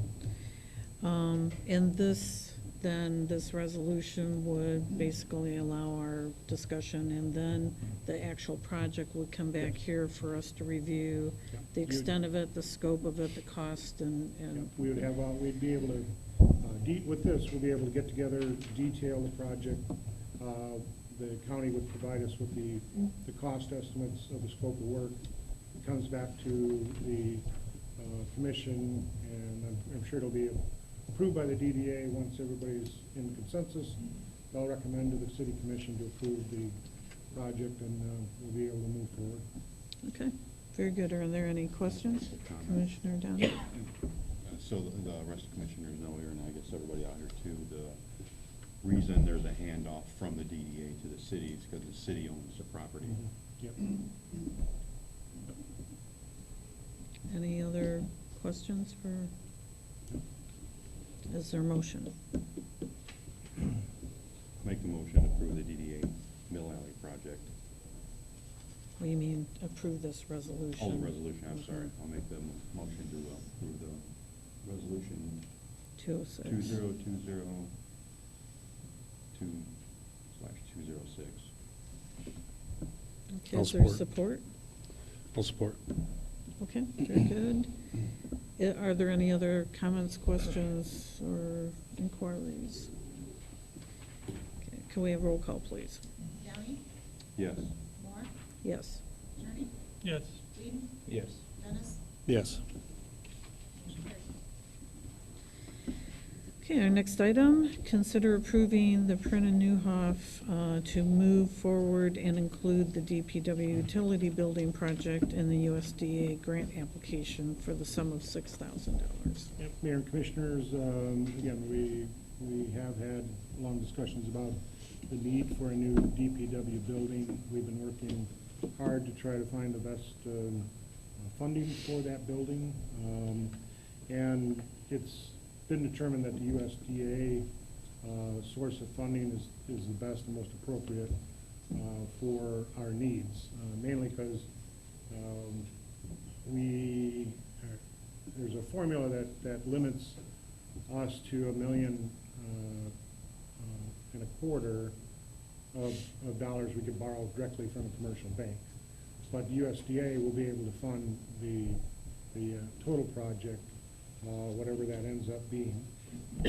And in order to do that, we have to prepare an application to the USDA. That application isn't just a simple form to be filled out, check box, and send it in. The requirement of the USDA is that we provide pre-engineering to support the application. And this is something that we've discussed in the fact that they were working on those pre-engineering plans for our capital improvement infrastructure monies that were significant in dollars. You approved them to move forward with that application, but actually there's 3 applications. This one, we would like to include the DPW building in the USDA consideration for funding, and for them to do that pre-engineering, to get that application complete. They provided us a cost of $6,000 to do that. So what's the benefit of the USDA? A couple things. One, we pretty much are guaranteed we'll get funding, okay? We'll get financing for these projects. The second one, and most important, with the most interest, is that the fact the applications will be submitted to USDA in consideration of the situation in Buchanan is and their consideration of grant money. Right now, again, we're getting our financial advisors saying no guarantees, but there could be a significant grant involved in these funds. And but nobody, USDA is not going to tell us that. It's until they get the application, they consider it, they look at it, we won't know. There's a question here. If we don't get a grant do we have to pay the whole $6,000? Yeah, the work is done, you gotta pay for it. It's something that is required by USDA if they're even going to fund our project. So we're hoping for a big grant, but if not, we've applied for financing of this project and the capital funds, or capital improvement project with the water, wastewater, and storm drain. So that's where the benefit is here. Okay, very good. Any questions for the city manager, Yeah. Commissioner Downey? So if the overall cost of this project, DPW building, varies, is it flexible, this Yes. grant we're applying for? Yes. Okay. Yep. You know, USD has been very good to work with, and I'm sure Mac's done some work with the agency. They're very willing to fund municipal projects. They love doing buildings. They love fire departments. And they also have that ability to fund major infrastructure projects. So, and I know, even according to USDA rep, they have a lot of money presently to move forward. They really would like a project, and they would like a project in our corner of the state, because most of their stuff is central Michigan and then to the east side. So they said it would look great if they had a project down in this corner. So we're hoping that means translates into some better grant money. So Yeah. Great. Any other questions? Is there a motion? I'll make a motion to approve the Preen and Newhoff to move forward and include the DPW utility building project in the USDE grant application for the sum of $6,000. Is there support? I will support that. Okay, we have a motion and support. Any further discussion? If not, roll call, please. Dennison? Yes. Bajan? Yes. Moore? Yes. Downey? Yes. Gray? Yes.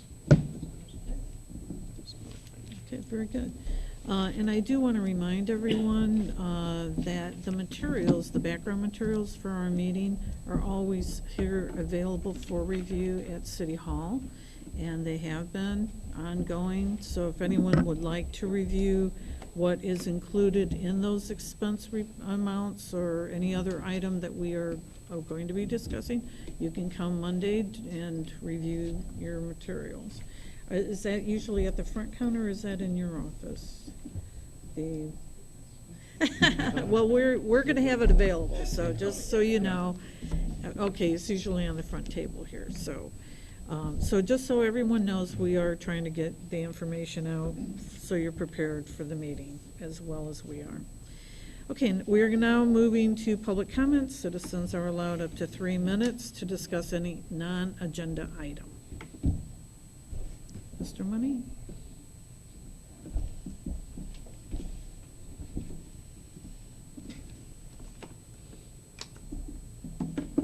Get this down where you can hear me, because I can't hear back there. Okay. Larry Money, 601 Terracoop, City of Buchanan. I was here a couple weeks ago and listened to Chief Mike Adams give his annual report on the fire department. Being a member of that fire department for 27 years, I would like to ask this commission and this city manager to be in consideration of establishing, quite possibly, a new building for that fire department. If any of you folks have been down there, that place is deplorable. You've got some of the most expensive equipment housed in that building. The firefighters' gear in itself carries a hefty paycheck. And I think it's time, and I want to go on record to say this, I think it's time that the city of Buchanan starts looking at a place that's going to be compatible for a city fire department. Like I said, there's a lot of money that's wrapped up into that building, and we need to do something. My next comment is directed towards Mr. Marks.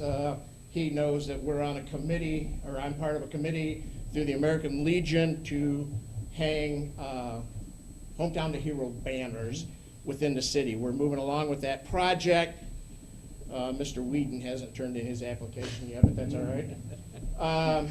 we were talking about permits. We know that there is a fee to put those up. Is there any kind of permit that's required by the city other than the up and down fee? No. Nothing else? All right, thank you very much. We have a meeting tomorrow, and I want to make sure of that. Thank you. Thank you. Thank you for your comments. Anyone else wanting? Go ahead.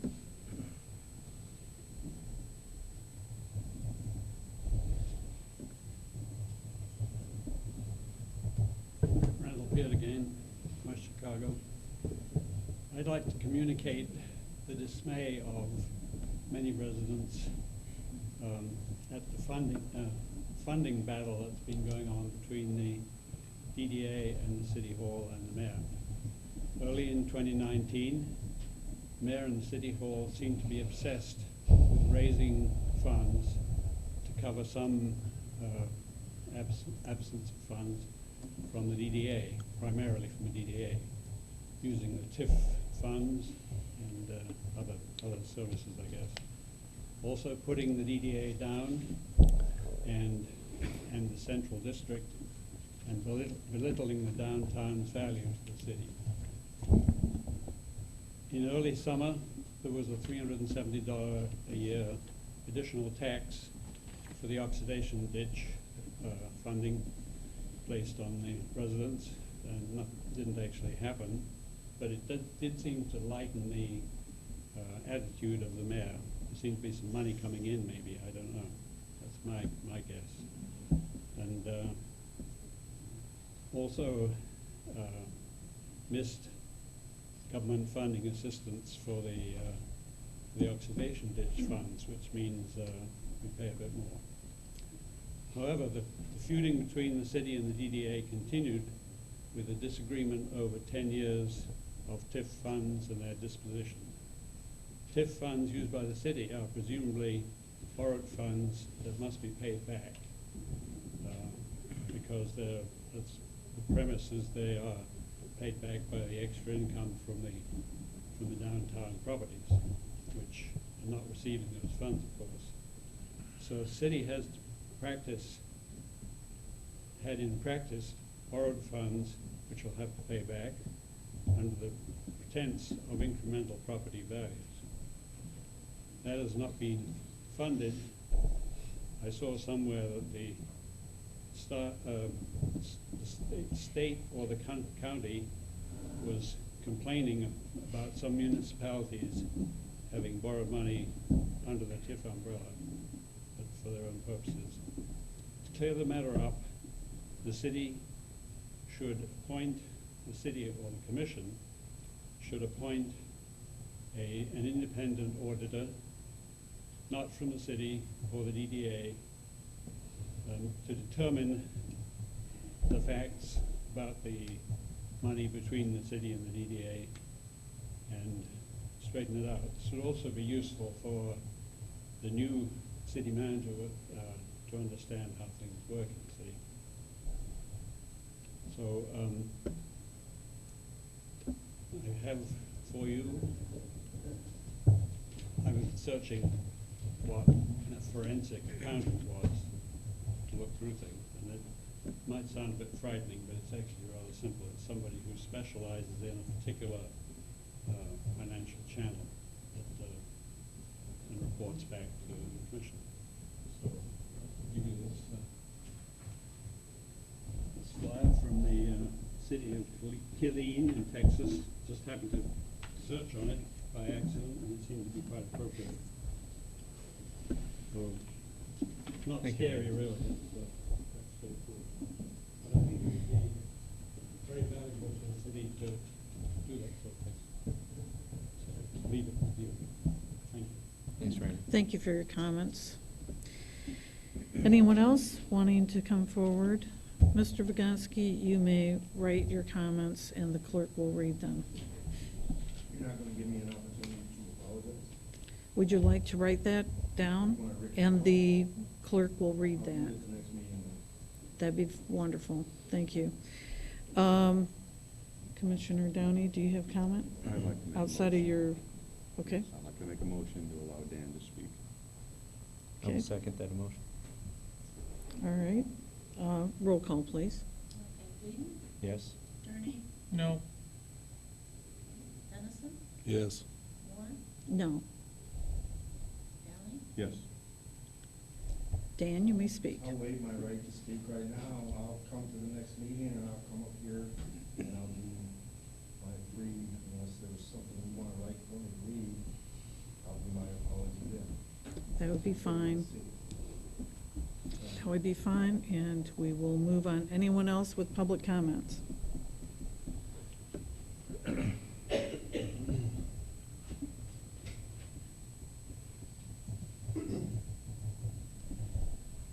Leland Payne, I live at 309 Whitman Court, Buchanan, Michigan.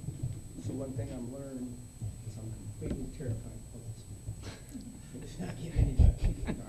So- You're getting better. You are getting better. I even wrote it down word for word just to read it, thinking that I'd do better. But you know, I'm just gonna skip all this. I'm only gonna do the first part, where I'd like to thank the police department for their help in the parking issue. I've been told that they put a guy on to watch the area, and today was actually the day there was no parking issues.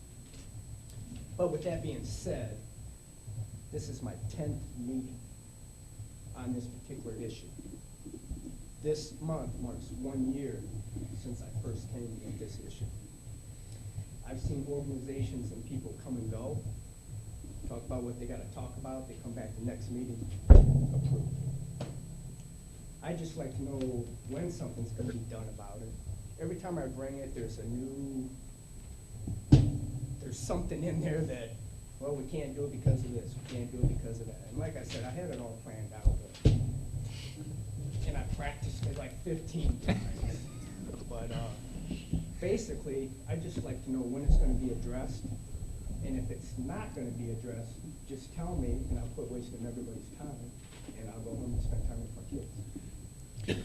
In answer to that, through the city manager, is going to make comments, but we are planning to put together a work session where we can deal specifically with that issue. We couldn't do it tonight because the police chief wasn't available, so that's, we are taking your comments seriously, and we. All right, well, I appreciate that, I just don't know why it's been a year. Partly I because we agree. want to see you get better at public speaking. Yeah, we're looking out for you, Leland. Yeah, Leland, Yeah. this If you wanna see that, come down, walk down to my shop from around the block, because there's no parking, and come in and let me practice. We can do that. I'll take that as a challenge tomorrow morning. All right, I'm ready Okay. 4:30 to 9. I only can walk around the corner though. Yeah, right. Yeah. All right, thank you. Anyone else? Okay, seeing no one come forward, city manager comments? Mayor Commissioners, got a couple of quick plugs. I would like to get the message out to the public and step outside your house, take a look at your house numbers. And if they're not very visible, please make an effort to buy some and put them up.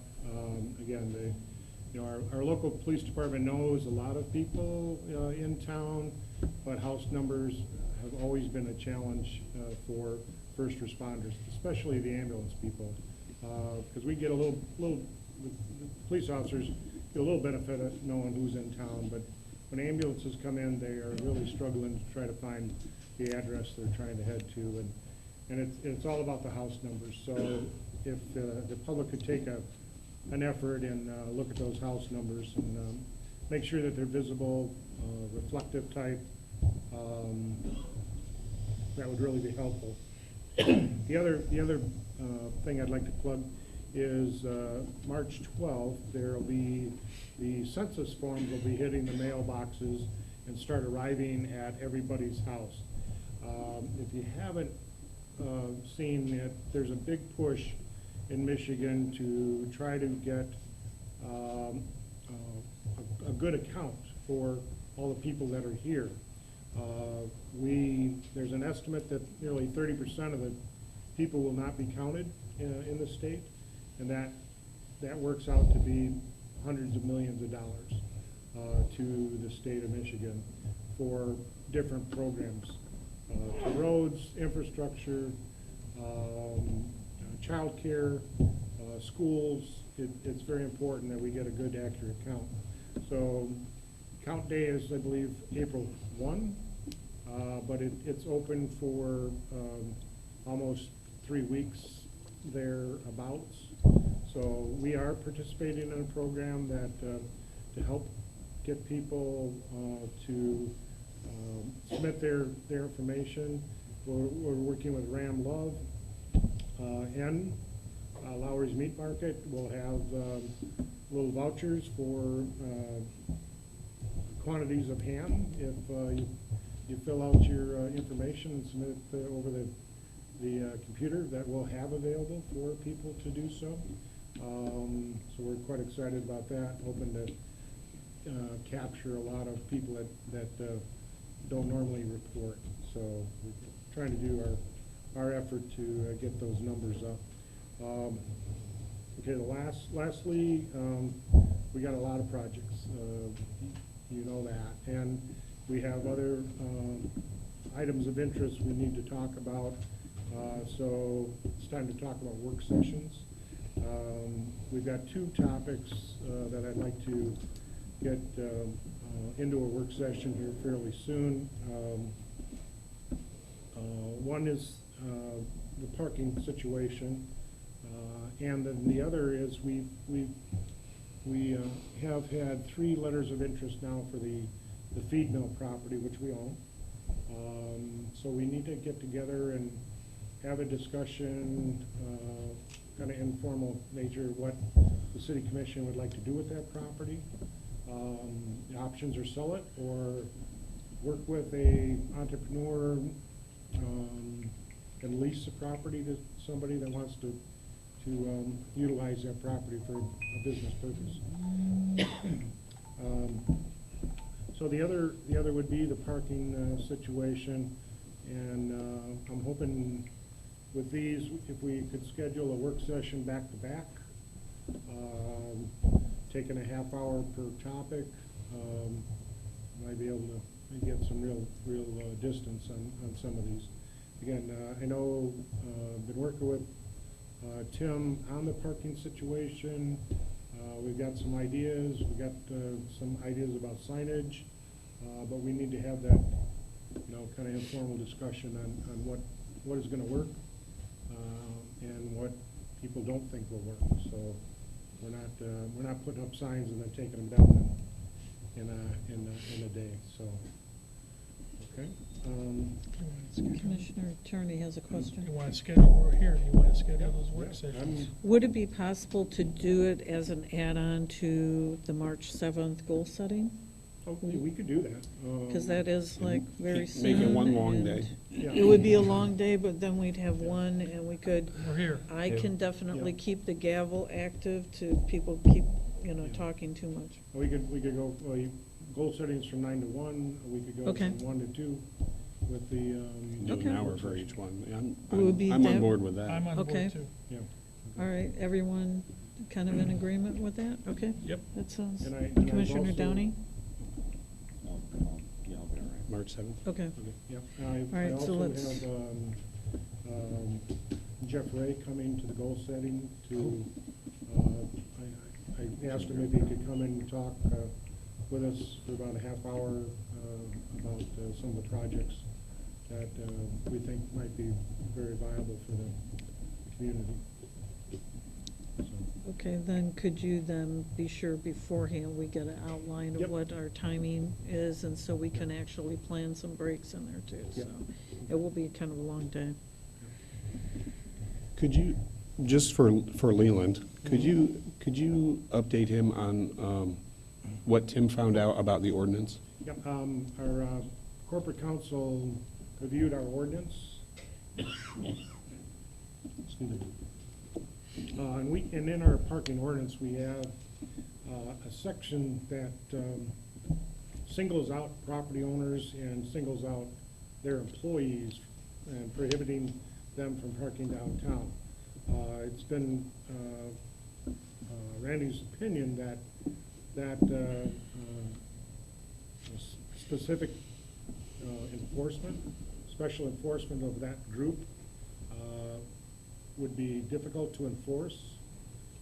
And so what we're looking at, and then what we'll talk about at the work session is having to rewrite that parking ordinance, and having actually to eliminate that part of it.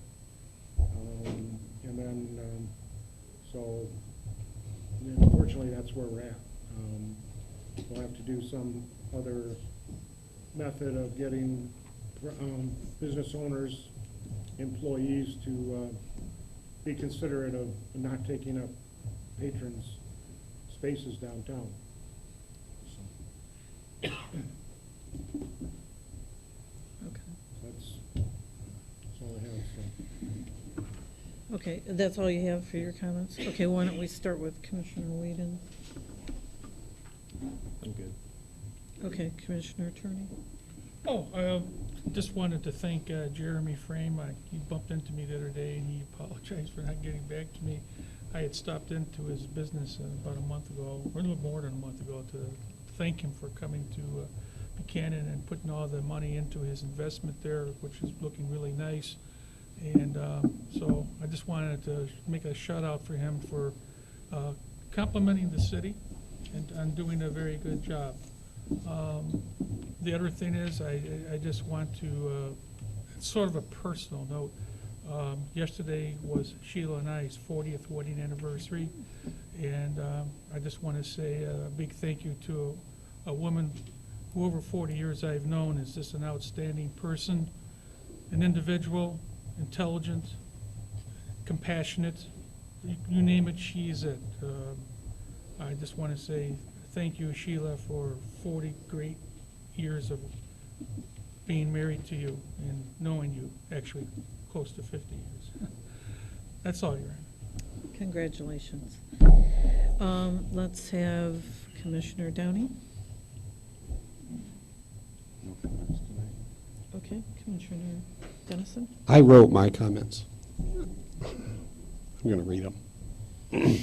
Tonight, I wanted to talk about a few issues, important issues that actually deserve to be discussed and reported. Buchanan is facing a serious, dare I say, dire future, one that requires the focus and attention of grown-ups. We have an aging infrastructure well past its prime, one that over the course of the next few years will require enormous amounts of work and money, work that will change the way our community looks and the way it operates. Currently, the city staff is working on over $30 million worth of construction projects for our small community. $30 million. There's a $9 million oxidation ditch in which the city is working with municipal advisors, City Bond Council, S&P to acquire bond rating, a bond underwriter, and a Michigan paying agent to prepare and fill out countless forms and applications. There's a total of $22 million in capital projects related to our water, sewer, and stormwater that require filing for USDA loan grants. Work that is tedious and time-consuming, but vitally important to the financial health of our community. The city is working on $260,000 worth of MDOT road grant improvements that we hope to get started on as soon as the weather breaks and the money's released. The city's working on a new DBW building and the potential of sliding it into the USDA loan program, which we did tonight, which again is tedious and time-consuming, but one that could save the city millions in the long run. The list goes on and on. And during all this, oh yeah, we have the 2020 census to plan for. We're working on the 2020-2021 city financial budget. There are 3 elections to plan for in March, August, and November. We're investigating and planning development of the feed mill site, the 9-acre parcel on River Street, working to bring an end to the eyesore that's Electrovoice. We just began working on a new goal-setting session and need to plan for how to go forward with a new relationship with the Greater Niles Buchanan Area Chamber. We're considering expansion of the McCoy Creek Trail, and on and on. There are serious matters being worked on here in the city, and they're all important. I have, in some of my past comments, tried to rein in some of the community's most vocal critics, and while I struggle with whether or not I should even acknowledge their existence, I feel like my position requires me to do so. Someone once said there was never one single problem in the world that's been solved by ignoring it. Recently, an email surfaced that was addressed to 2 separate newspapers, several respected business leaders, as well as other community members. It was accusatory, derogatory, and in no way helpful in moving our community forward. A similar email tied to it specifically named me, and only me, and it questioned my character and my ethics. I cannot overstate the importance of what I am about to say. Buchanan's appeal, our quality of life and quality of place, is a significant factor in the success of many of its economic development outcomes. People want to visit or live in a place they find desirable, and even having the reputation as a quality place can make it possible to attract investment. It's important to remember that the way in which Buchanan is perceived matters. The general public is not aware of the distinction between city, DDA, Chamber of Commerce, this board, that board. They're simply Buchanan. What is said and or printed in and about our community may greatly influence perceptions of Buchanan and may have economic or social repercussions for the city. The email to which I referred to moments ago has now been exacerbated on and printed in the latest edition of the paper. This community is too important to me to just stand by and watch this any longer. I've asked the DDA chair to dial it down, to act with decorum, but to no avail. So tonight, I call upon the DDA board, a board that's in place to better our community, filled with people willing to volunteer their time to make our community better. If those members truly want what's best for our community, I call on them to remove their chair. The bullying, the insults, the accusations have too deep a negative impact to better our community in any way, and they cannot continue. If the DDA board is unable or unwilling to do so, if they as a group have become so dysfunctional that they cannot see the damage that's being done, I will have no choice but to seek to end the mission of the DDA as a whole. There is too much important work that needs to be done, work that will have long-lasting impacts on the community, to waste any more of our valuable time on this nonsense. If I were to watch this activity any longer and do nothing, then I would question my character. Thank you. May I say something? Yes, you may. Thank you, Mr. Dennison. That was well said, well put. I support you. Okay, and I'll start my comments. The first really important thing I have to say is the Tin Shop cleanup starts Saturday at 10 to 11. So if anyone wants to help clean up around the theater, please join us. The second thing I want to say is also about the column that was published in the paper that was written by the DDA chair. I want to let the public know that it was not reviewed before publication, nor was it approved by the DDA board. This was something that that person did on their own, without prior review or approval of the DDA board. I am disappointed that the paper chose to publish what amounted to a character assassination of the city treasurer, and many of the things that were included were factually in error. The other thing that had a tangential relationship to the DDA meeting that happened this week, we have briefing materials that are brought from the city manager with information that is needed for us to go through our decision-making process for each meeting. The manager completes it on a Friday. Those comments, those pictures, whatever he's included as a help for us to do our job, are in a sealed envelope with our names on it and handed to the police. The police hand deliver it to us at our homes or wherever we arrange for them to deliver them. They are not allowed to look at them. They don't open them. They don't rifle through our materials. Those are really for our eyes only. So it was very surprising at the last DDA meeting to see a copy of our briefing materials copied and distributed by the DDA chair and distributed to the members of the DDA board. Obviously, it came from one of our commissioners. So I'm not saying who, I'm not saying, but I just want to advise them that is an appropriate use of our briefing materials. That should be held confidential. If this is a practice that continues, we will see a deterioration of the information that we need to make our decisions, even if sometimes we must have sensitive material given to us, we have to have confidence that that is handled properly. So the material that was copied was not of a sensitive nature, and the DDA was given a format of that by the city manager in another form. But that wasn't distributed. It was actually the copy of the folded over briefing material. So someone within a few days of getting it Friday, by Wednesday, that the chair had the briefing materials. So I just want to say that is not appropriate.